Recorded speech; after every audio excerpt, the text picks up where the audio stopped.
Yes, come in. If you're here to debate your grades, Huh. You're not one of my students, are you? Scarce are the people who come to my office and do not take part in my teachings. Oh no, please, do come in. As you can see, I was just grading my students' papers. You are a fantastic distraction and what started to be a very boring day. I have to thank you for that. Bizarre. Me? So I was told. I guess spending hours every day studying ancient cultures and languages influenced my speech a little. Now, tell me, stranger, who might you be? Oh, an inspector. Interesting. Did something happen in the premises of Miskatonic University for you to be here? I'm afraid I do not dwell too much outside of this room or the library, so I wouldn't know if anything were to occur. Nothing. I see. Then you may be lost. After all, these walls can be quite tricky to navigate in. Sometimes people say that rooms change locations, that doors lead to places they shouldn't be leading to, that strange noises grip the soul and make you run for your life. No? Oh well. This is starting to pique my curiosity. Do tell, Inspector, what brings you to my office? You're looking for a certain A. Lathra? Huh. And how did you come to know this name? From an old New York librarian. Old he is, skin on bones. Can barely stand straight if I remember correctly. His gaze hidden behind broken glasses, a cane by his side with a golden handle encrusted with a green stone that seems to always reflect light, even in the dark. Circle-shaped scars around his neck, suction marks. He speaks a strange language, yet everyone understands it. I know him very well, indeed. An old friend, you could say. As for A. Lathra, I know of her too. Yes, of course.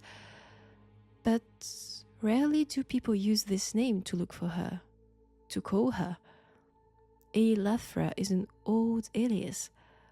Only those who possess long-forgotten and hidden knowledge use it, or those who look for something peculiar. And I, the inspector, believe with utmost certainty that you're the latter. Who am I? My name is Alice Ripley. I'm a professor here. I specialize in ancient Lemurian civilization, as well as the occult. Both go hand in hand. Where is the life phrase of this? Well, you see, you are in the right place, in front of the right person too, Inspector. Let me explain. She is I and I am her. We are intertwined. Two entities in one. One the vessel, the other the captain. One the slave, the other the master. One the body, the other the mind. When we speak, it is both her and I. Interconnected brains and nervous systems.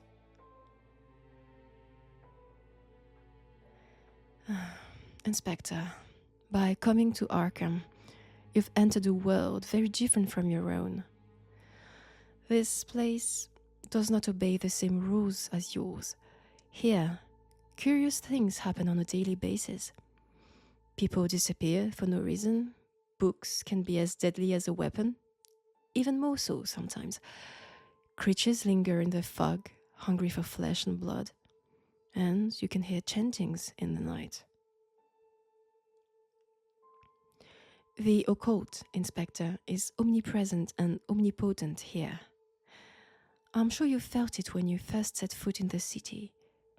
And I'm not talking about the weather, the dampness, the rain, the cold, but rather about the gloom, this feeling of unease you felt as soon as you left your car, sensing that you're being watched, that crows are following you, talking about you, that shadows are trying to reach you, grab you, swallow you.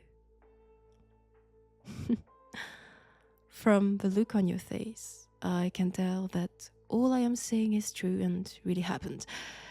See, Inspector, new place, different rules. And knowing all that, it will come to no surprise to you that I, Alice Ripley, I'm a Lafra's host. The story of our encounter would be too long to tell. I'll keep it for another time. But we've been working together for a few years now, and with her by my side, my knowledge of all things ancient and obscure has tremendously expanded. This is why you are directed towards me, Inspector. And a little bird told me that you have business with Lemurian secrets. I understand. This is a lot to take in, Inspector, but time is of the essence. You need to tell me why you are here and how I can help you. An artifact? These are quite rare, delicate, dangerous objects. How can one of them be found in the midst of a case?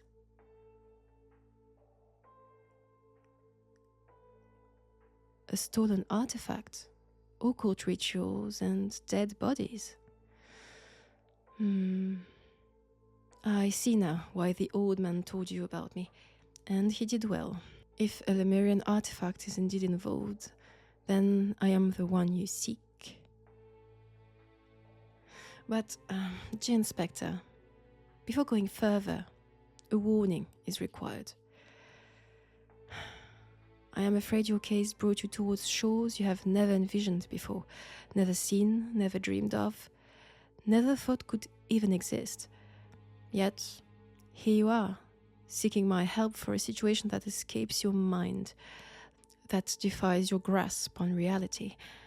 Inspector, you have entered a world that you'll never be able to leave, ever again.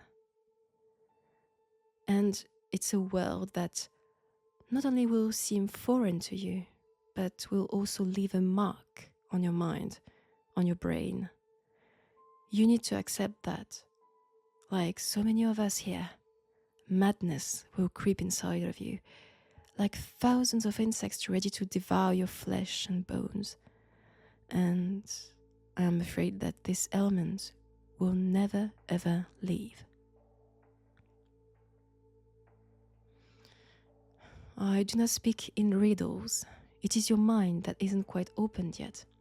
But it will come. With time, with experience, with knowledge, with vision of the truth. Now tell me about the artifact, its shape, color, where of whom was it stolen from?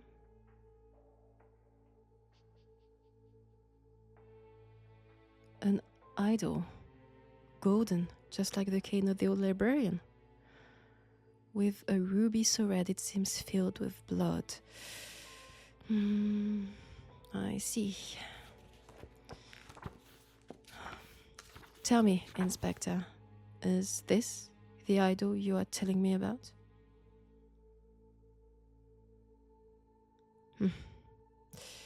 Lemurian artifact indeed. Melted from the purest gold ever found. The stone? Not from this world, I am afraid. A piece itself stolen from a forgotten king. A creature so monstrous, so gigantic, so tall it could crush our planet under its foot. A creation so atrocious no god claims it as its own, so deadly no one dares uttering its name. And it has been located for years at the Metropolitan Museum of Arts, in plain sight. Now tell me, Inspector, the connection between the idol and the rituals you told me about?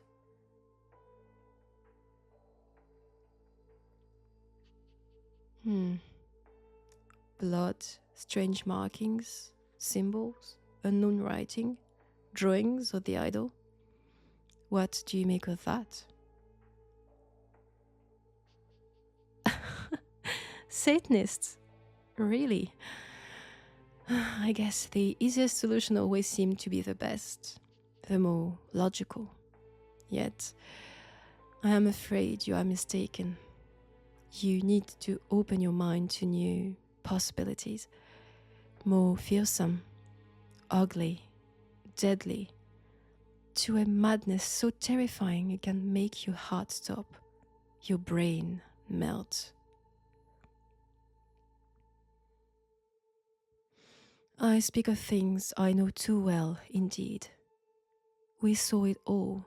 We walked a path paved with hideous visions, knowledge so appalling it broke us, left a crack in our mind, a rift that can never be closed.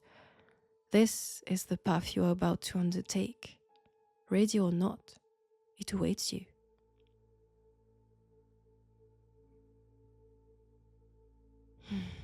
Poor Inspector. Oblivious to all the abomination that lingers so close to us, almost reaching us. So innocent, so pure. Sometimes fate doesn't care about the people it sacrifices. But I digress. Do you have a photograph of the ritual scenery? You came prepared. That's a good sign. Let's see.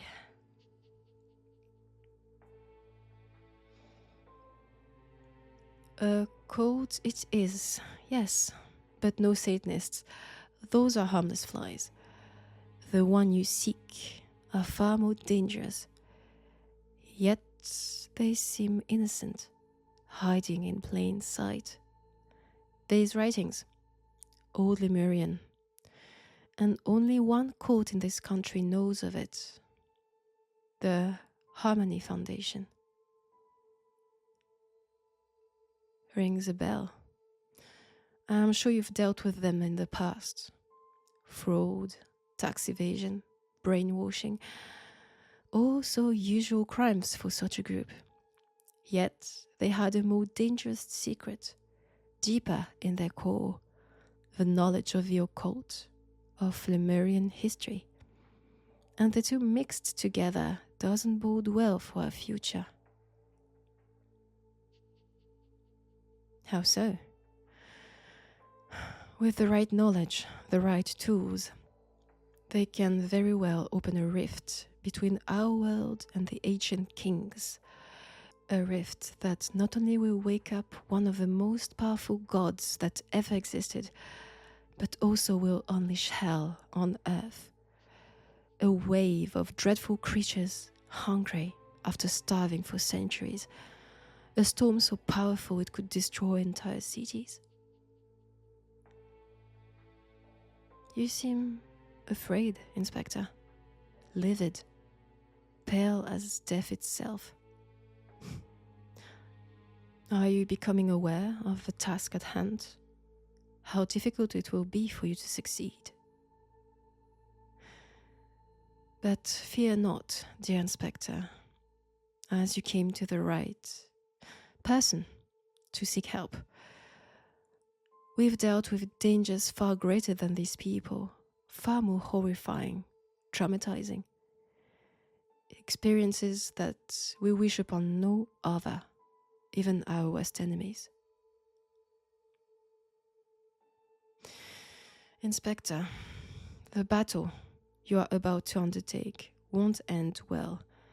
There will be blood, horrors, glimpses at worlds, creatures, manifestations you wish you never saw. I will help you, Inspector. I will be your shield, your brain, the hand that leads you into action. But for this, you need to pay the appropriate price.